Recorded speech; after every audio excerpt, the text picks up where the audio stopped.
एक जमींदार था, एक उसकी घरवाली थी। घर में 2 जने ही थे। जमींदार खेत का काम करता और उसकी पत्नी घर का काम करती थी। पति पत्नी दोनों ही गर्म स्वभाव के थे। थोड़ी थोड़ी बात पर दोनों में ठन जाती। कभी कभी तो घरवाली का बना बनाया खाना भी बेकार हो जाता था। एक दिन घरवाली अपने रिश्तेदार में गई। वहां एक बुजुर्ग औरत मिली। बातों ही बातों में जमींदार की घरवाली ने बुजुर्ग औरत को बताया कि मेरे घरवाले का मिजाज बहुत चिड़चिड़ा है।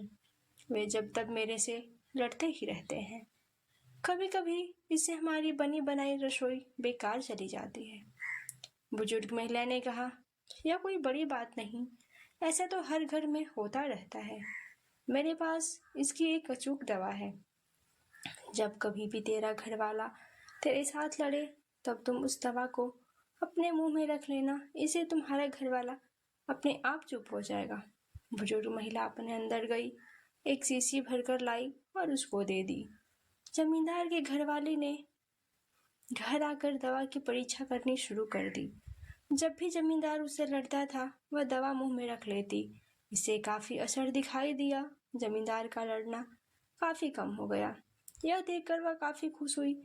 वह खुशी खुशी बुजुर्ग महिला के पास फिर से गई और कहा, आपकी दवाई तो बहुत कारगर सिद्ध हुई।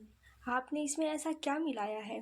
जरा बता देना, मैं इसे घर पे ही बना लूंगी। बार बार आना जाना मुश्किल हो जाता है।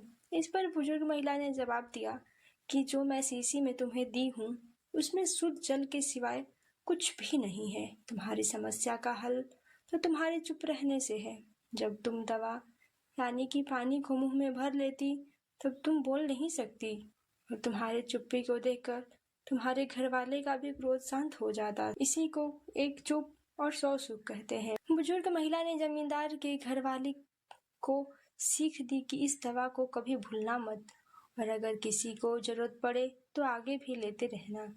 जमींदार की घरवाली ने बुजुर्ग महिला की बात का गांठ बांध लिया और खुशी खुशी घर वापस आ गई।